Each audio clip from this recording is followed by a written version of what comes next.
Hi, it's Larold, and I wanted to give an update to the Stat-Stacking Gemling I've been playing over the past week or so, especially now that we know big balance changes are probably a couple of months away.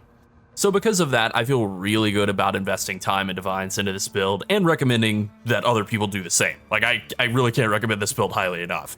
This is an update to the video I made a week ago in which I went into a lot more detail on kind of how to get the build up and running for 10 divines or less. Emphasis kind of on less there. So if you haven't checked that out, I would recommend it if you're just first kind of starting to get the build up and running. Alright, now I have made some changes that really push the build's tankiness way up. I mean, more than doubled it. I've also given it a huge boost to its damage and kind of the defensive sustain as well, and the price really hasn't gone up by all that much compared to the increase in power.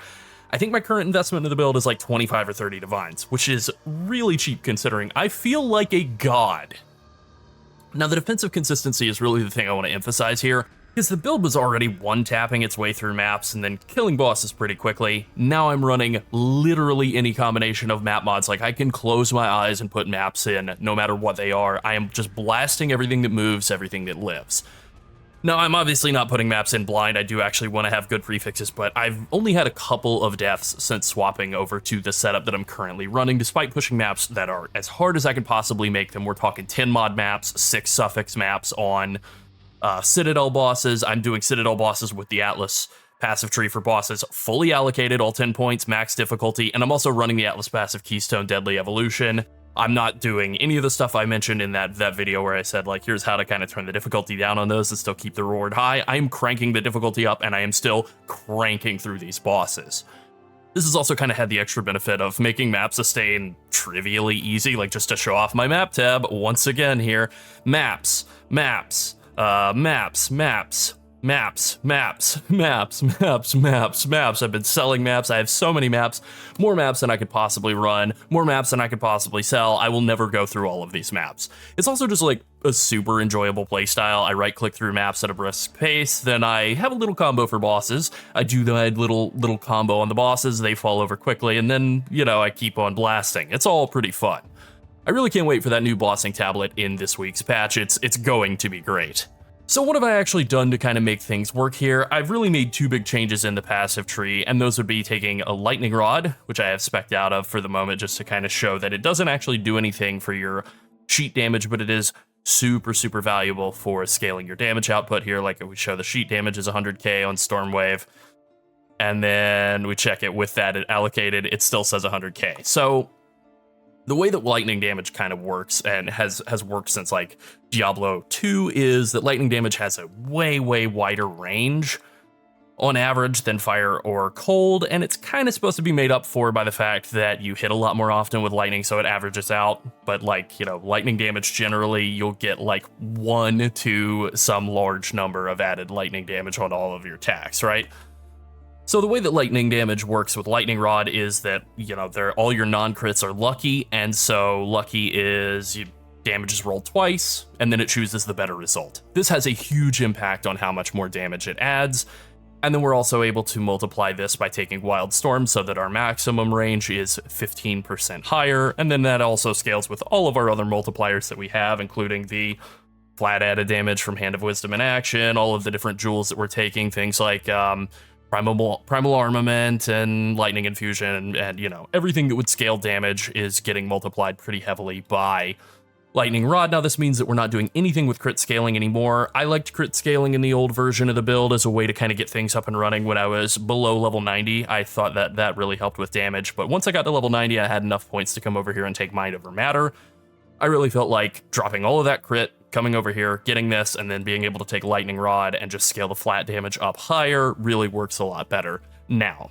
So Mind Over Matter makes it so that your mana pool effectively just works like an extra life pool. All damage is taken from mana before life. This is insanely strong. It's easier to scale mana and mana regen than it is to scale life or life regen in PoE 2 right now. That's obviously like a huge benefit to running Mind Over Matter, but also in PoE 1, it's worth 40% of damage taken from mana instead of 100%, which, I mean, this is just insanely strong. There's really no way around it. It feels overpowered compared to everything else I've been playing so far. I'm not saying I want it nerfed, I'm just saying I'm not going to be shocked when that happens. There's no way that it's gonna stay like this forever.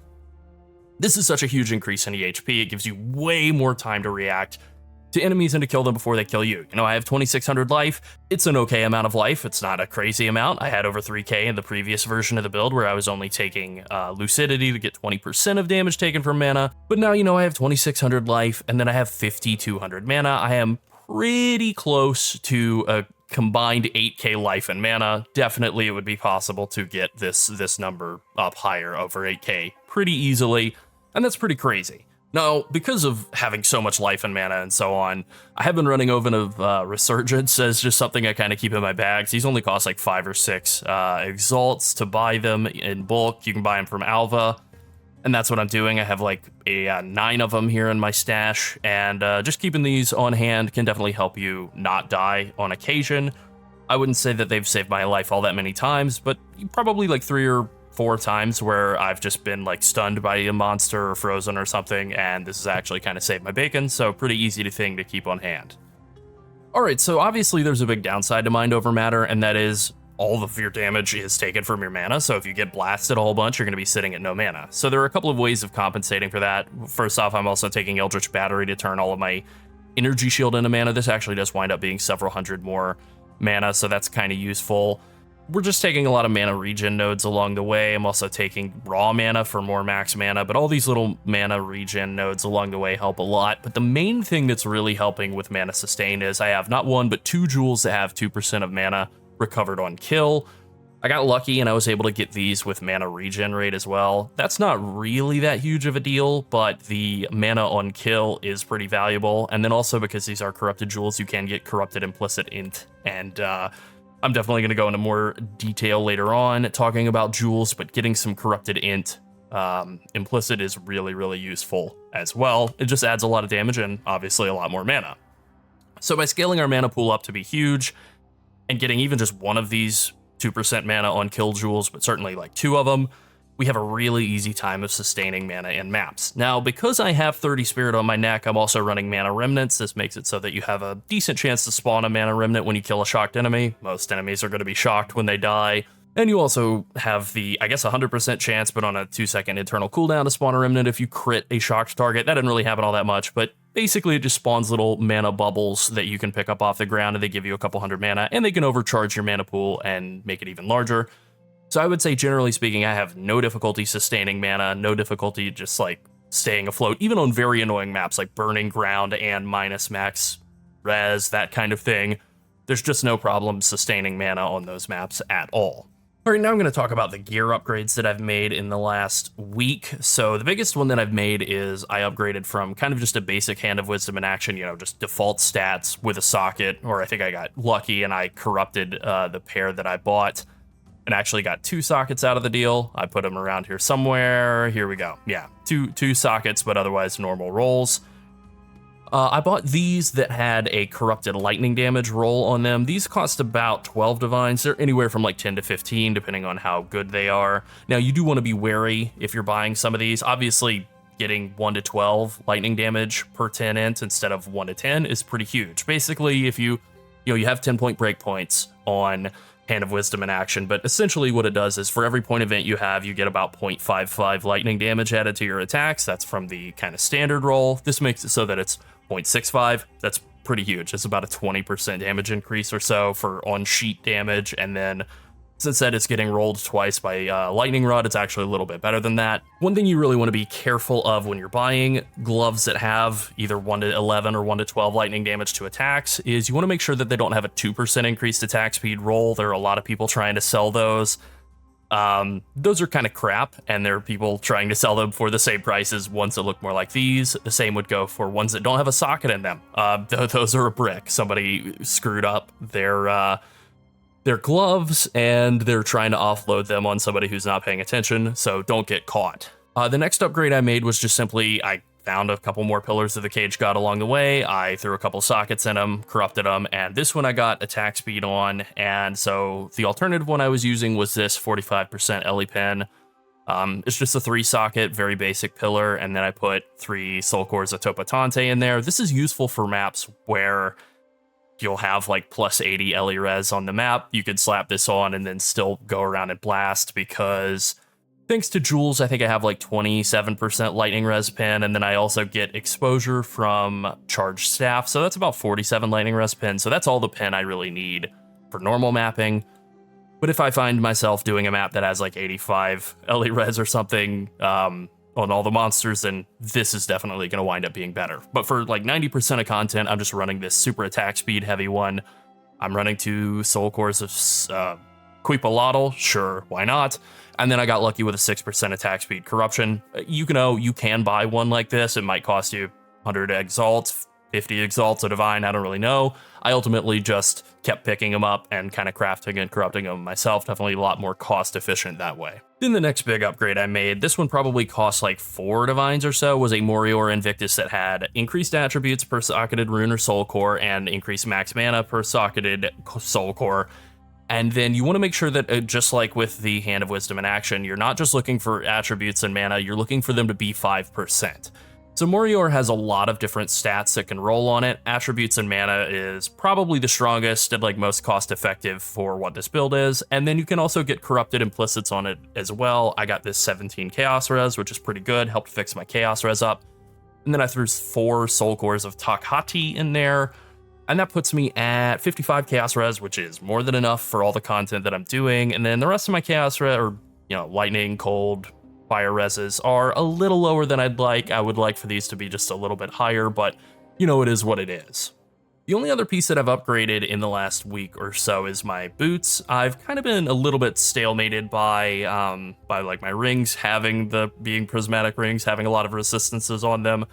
Has kind of made them a little bit difficult to replace. I would love to swap those out. I'm actually pretty happy with the amulet, I think, until going for like 150 divine Astramentus or more, maybe closer to 200 at this point. I think this is about as well as I'm going to be able to equip my neck. About the best I can do, I think.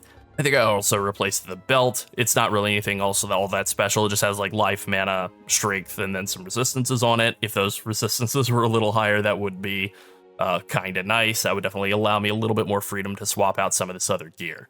So I think once we get the patch and I'm able to kind of swap in some other jewels, maybe swap in some LE res jewels here instead of the chaos res, that would kind of free up the ability to swap out some of these rings and maybe not have some stuff like the worthless accuracy on here or the relatively low cold damage roll on that prefix.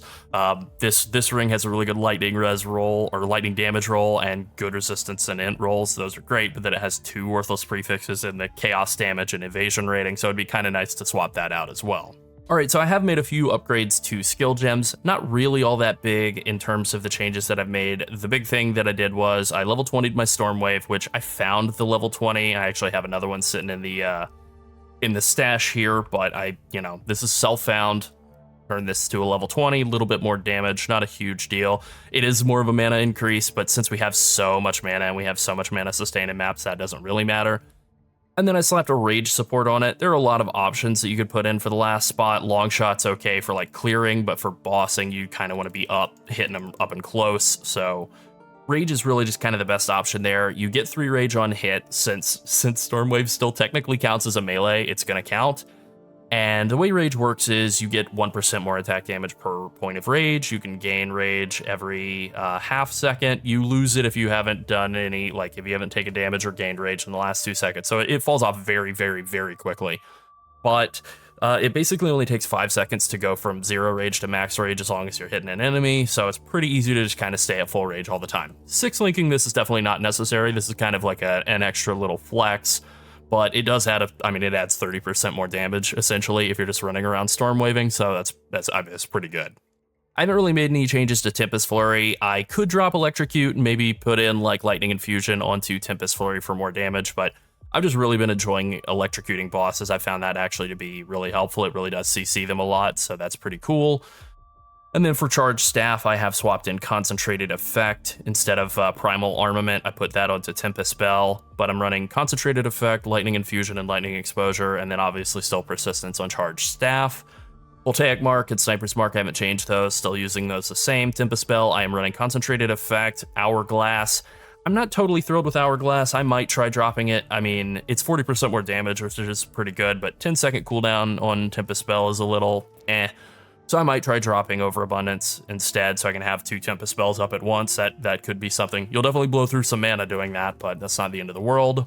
And then obviously I'm running Primal Armament on Tempest Spell for just 25% more damage out of it, and Elemental Focus for the same, 25% more damage. I don't really need help getting Tempest Spell to like shock for me, so just really it does so much damage. 40% more, 40% more, 25 and 25, huge damage.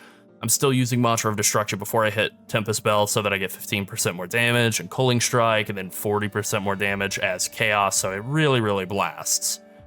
We're still using Herald of Thunder. One thing I did swap is I believe I had Long Shot on Herald of Thunder, and I've swapped Electrocute in there. I'm getting some occasional shocks. Maybe I would just be killing those monsters if I ran Long Shot, I don't know. But still using Ice Bite on Herald of Thunder and the Cold Infusion and Glaciation to like freeze with it, and then Herald of Ice, I'm still using Conduction and Innervate and Magnified Effect, and then Long Shot there, and it's still clearing like a dream. Combat Frenzy, I'm still using Profusion and Clarity for mana regen. Mana Remnants I am using for, the mana remnants that spawn throughout mapping. That's pretty self-explanatory, right? And then Wind Dancer I'm actually just not running. If I had the way to get more spirit, there are definitely ways to get more spirit. You could get a Morior Invictus that gives you more spirit, or you could put a spirit gem into your Pillar of the Cage God. You could run Wind Dancer, but my evasion is terrible. Less than 2k evasion, doesn't matter. We're just going for pure effective health here. So really the only time I've ever used Wind Dancer is like playing around in Simulacrum. Since Herald of Ice doesn't work in there, you can just drop Herald of Ice and turn on Wind Dancer. And then you really want Wind Dancer more just simply for the benefit of knocking back enemies occasionally, and it does do a lot of damage when it knocks them back. Quite a lot of lightning damage gets carried over, and then it'll maim and blind, and that's certainly useful as well. Okay, so I have updated the max roll planner for this. I have a second passive tree in here. You can open up the passive tree and switch over to Mind Over Matter, and the skills I've also updated for Mind Over Matter, and I've got a second gear set up for Mind Over Matter as well, so you can swap all over to that and kind of see the updates that I've made. I haven't really gone crazy with it. I'm still running a lot of the stuff I liked from before, natural immunity, all of this important stuff. I've just kind of swapped around some of my weapon set stuff to make it work a little bit better.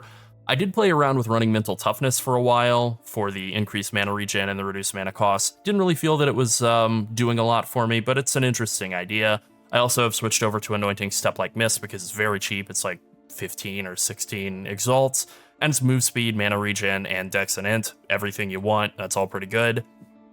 But the main thing I've done with the passive tree is I've just taken a lot of jewels. Jewel here, jewel here, here, here, so many jewels.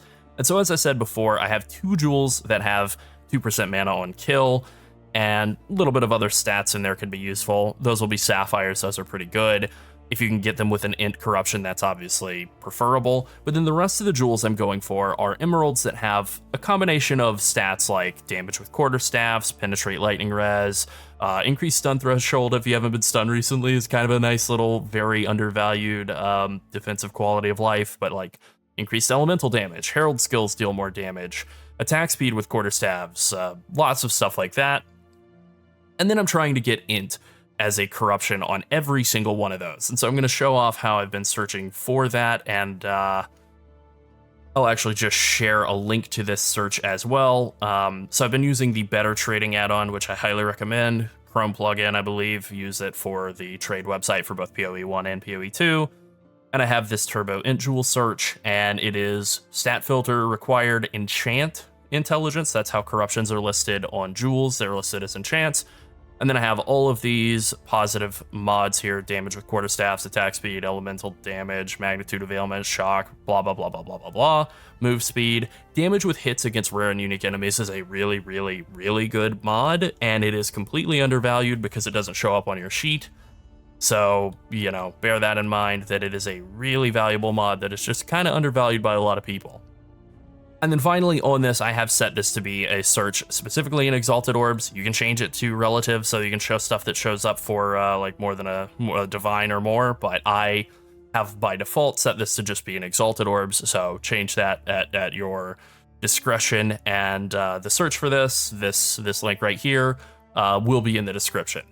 So the thing about all of these jewels is There are tons of really good mods, and they're just really undervalued. There's just so many good, valuable mods, damage and attack speed with quarterstaffs, magnitude of shock, and 6 int. This is a super powerful jewel. Like, if I take it out, I lose like 3% damage. That's pretty huge. 2.5% damage. And I think this costs like 5 exalts. There are just so many jewels that are really, really good. And, you know, you can also use jewel implicits to fix some resistances, which I'm unfortunately doing with a couple of these. I definitely will swap these out once I'm able. But for the time being, you know, they're working. And really, you just want to get as much int as you can. You do have a sort of an incentive to get more strength because of Jack of all trades giving you more damage based on your lowest attribute. And then also just kind of the way that Pillar of the Cage God scales with strength. So, you know, you kind of can balance your strength and int against each other. I still have some strength in some of these points because the on-sheet damage was going down. That's a little misleading because on-sheet doesn't reflect Lightning Rod, but, you know, it is what it is. And I kind of like the idea of having, like, over 2,600 life and over 5,200 mana for the video. Just nice big numbers that make it look very impressive, at least to me. All right, now I'm just going to kind of touch on some of the upgrade options that I'm kind of considering here for kind of taking this build to the next level for myself, if I really want to invest more in it. I have some currency to put into the build still. I really haven't felt like I've been walled off from doing anything I wanted to do, and maybe I'll bother, maybe I won't, I don't know. But Melting Maelstrom is a really good upgrade option. It is a huge mana flask. You know, it costs a lot. It's like 20 divines, 25 divines, but it recovers all your mana when you press a button. So that's basically a full heal. You know, it's like 5k mana coming back in. That's pretty huge. And then it gives you this like chaos damage pulse throughout the mana flask effect, which lasts very long, over 10 seconds. And then at the end, it deals some damage to you as chaos damage, which isn't really a big deal. It's based off your current mana, and you're taking all of that damage on your mana pool anyway. And then you also have chaos res affecting that, so really not that big of a deal. Very high upside on this flask for sure. Like, definitely worth the investment if you're willing to pay it. Olros Resolve, another really valuable flask that you can use in conjunction with Melting Maelstrom. These are both really good for bossing or any sort of hard-hitting content. It gives you excess life recovery as guard, huge amount of extra shield on top of your big life and mana pool. Just really crazy. And then, of course, there are some other things. Astramentus, the amulet that just has stats on it, but it has like 120 stats of all 3 stats. That's like 150 divines, but definitely a good option. There's breach rings, which I have a ton of and could definitely play around with crafting with some of these. I just haven't yet because of kind of the concern of resistances. And then finally, once I get some good breach rings going, an ingenuity belt would be really good to add in there as well, just to, you know, to multiply them. Why not? Okay, let's wrap things up. The build is even stronger, it's easier than ever to stay alive, it's still killing everything in pretty much just one hit, and it's not scheduled to get hit with a nerf bat by GGG for quite a while, so now really is the time to play this build while it lasts. Okay, be sure to like and subscribe if you enjoyed the video and you want to see more like it. We are closing in on 20,000 subscribers, which is very exciting. It's a huge milestone for us. And if you want to support us even further, consider becoming a channel member. Alright, that's it. Thanks for watching, and have fun blasting. Bye.